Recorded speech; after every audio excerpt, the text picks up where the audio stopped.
franchement, quand vous regardez des vidéos, vous vous rendez pas compte hein, du travail parfois, hein, caché. Celle-là, ça fait 3 fois que je la recommence parce que le micro veut pas retenir le son et il arrête pas de planter. J'espère que cette fois, ça va être la bonne, hein, parce que sinon... voilà.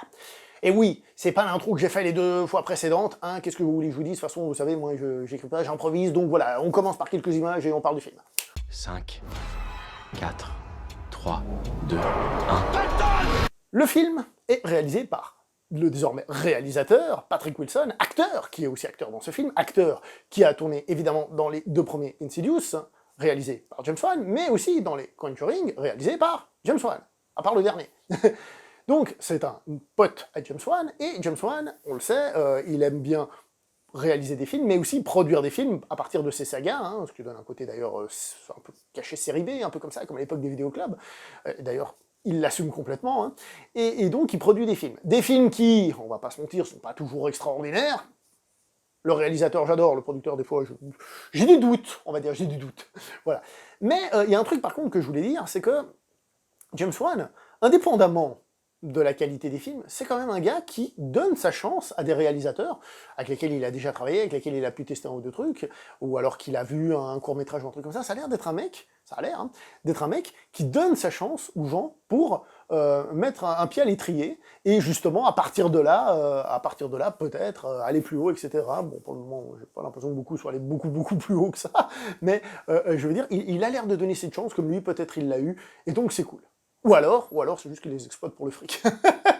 Mais pourquoi est-ce que je dis que c'est cool? Parce que déjà, ce sont des univers. Par exemple, vous faites un film du Conjuringverse, bah, y a un certain public qui va venir le voir de base. Donc déjà, économiquement, c'est un risque qui est plus modéré. Ensuite, il y a peut-être aussi des équipes qui viennent d'un film à l'autre, donc le réalisateur n'est pas totalement perdu. En plus, il sait à peu près quoi faire. Donc, il est un petit peu protégé, d'une certaine manière. Ou alors, certains diront que les réalisateurs ne peuvent pas s'exprimer, ça dépend. Mais je trouve que comme il prend des réalisateurs débutants, bah, c'est presque cool. Voilà. Et là, justement, bah, c'est Patrick Wilson, un acteur fétiche de James Wan, qui, justement, réalise son premier film. Et j'étais curieux de voir ce film pour ça. Alors que le gars n'a rien réalisé, hein, voilà, mais j'étais assez curieux pour ça. Entre autres parce que c'est un acteur. Et un acteur, généralement, quand il réalise un film, les acteurs sont très bons. Et ça tombe bien, parce que les acteurs du film sont excellents. Ils sont excellents. Lui-même, il a un rôle très dramatique, hein, et il le fait très très bien. Alors c'est pas Patrick Wilson qui a écrit l'histoire, hein, il y a Leigh Whannell qui a participé, mais il y en a d'autres. Hein. Il n'a pas écrit l'histoire, il n'a pas écrit le scénario, mais la partie dramatique qu'il doit jouer, pardon, il l'a fait superbement bien, j'ai trouvé. J'ai trouvé que c'était incroyable. Voilà. Les gens trouveront peut-être que j'abuse, mais franchement, je ne m'attendais pas à une telle précision hein, dans le jeu de l'acteur. On sent qu'il a investi, du coup, vous voyez. Et ce qui est très fort dans ce film, c'est qu'on retrouve les personnages des 2 premiers Insidious. Mais plus que les personnages des 2 premiers Insidious, on retrouve les acteurs des 2 premiers Insidious. Insidious 1, 2011. Hein, ça date, hein, plus de 10 ans. Et pourtant, on retrouve les mêmes acteurs, y compris les enfants. Qui ont ici, enfin surtout celui qui fait Dalton, qui a le rôle principal à égalité avec Patrick Wilson. C'est le même acteur, comment il s'appelle, Ty Swinkins, un truc comme ça. Il a le rôle principal, et c'est le même acteur, et il est très bon, très bon. Alors, évidemment, peut-être que le réalisateur, étant acteur, a pris le temps, hein, a pris soin de ses acteurs pour que justement ils soient bons. Mais j'ai trouvé qu'il était très bon.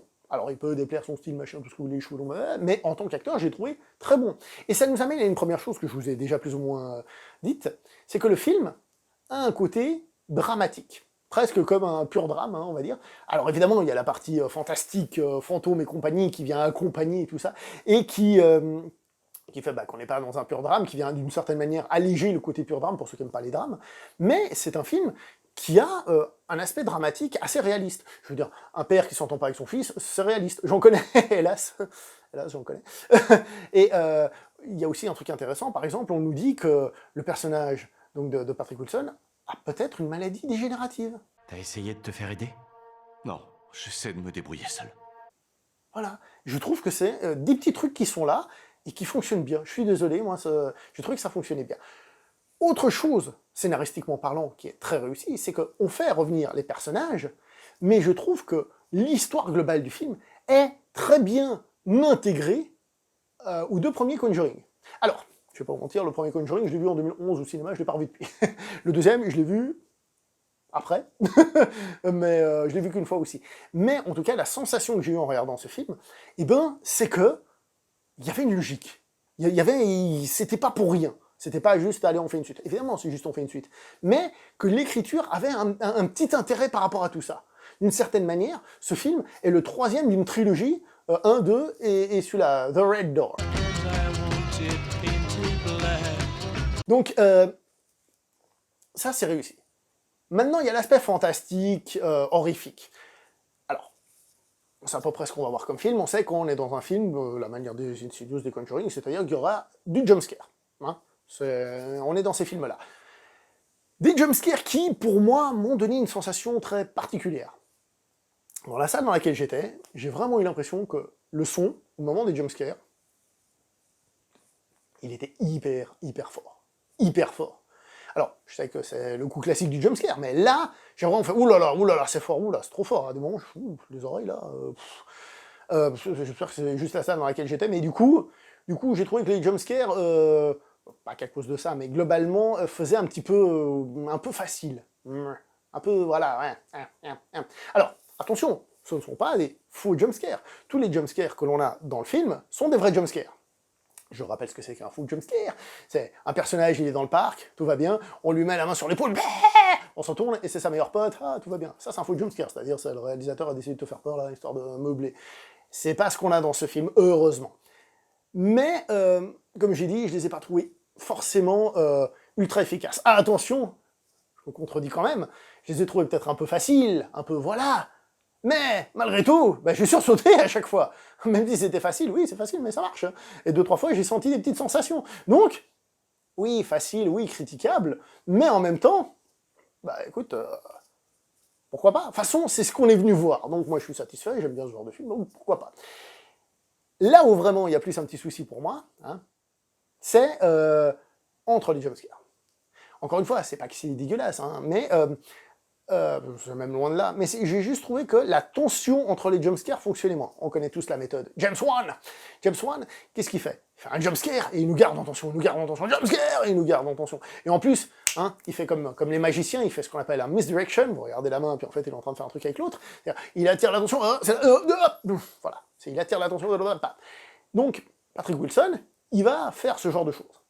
Il va le faire, de mon point de vue, de manière moins intéressante. Ça fonctionne moins bien.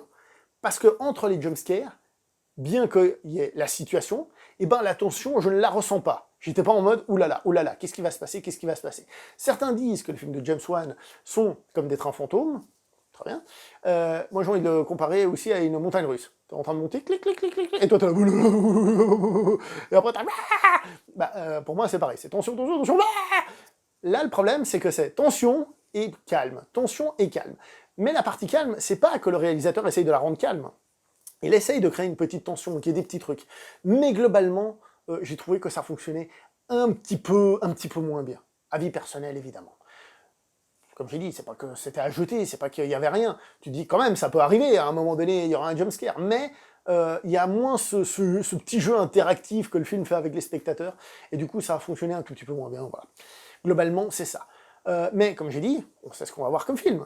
Donc, on est là pour ce genre de choses, et globalement, j'en suis sorti satisfait. Mais étonnamment, j'ai plus été satisfait par le côté dramatique, par le côté cohésion de l'histoire, qui me semble, le côté cohésion de l'histoire, que par l'aspect purement horrifique, qui est là, et qui, il fait le taf qu'on lui a demandé, voilà, sans plus. Voilà en gros ce que j'ai pensé de ce film. Donc moi j'ai bien aimé, et je vous le recommande, en sachant ce que vous allez voir. Et Patrick Wilson, pour un premier film, se débrouille pas trop mal. Il abuse un petit peu des zooms comme ça, vous voyez. Des zooms pour créer de la tension. Vous voyez le zoom que je suis en train de faire comme il est technique, hein, je suis juste en train de me rapprocher de la caméra. Il abuse peut-être un petit peu de ça, mais bon, c'est des méthodes simples, efficaces, pour un premier film, c'est pas mal du tout. À voir ce qu'il pourra faire par la suite s'il a l'intention de faire d'autres choses.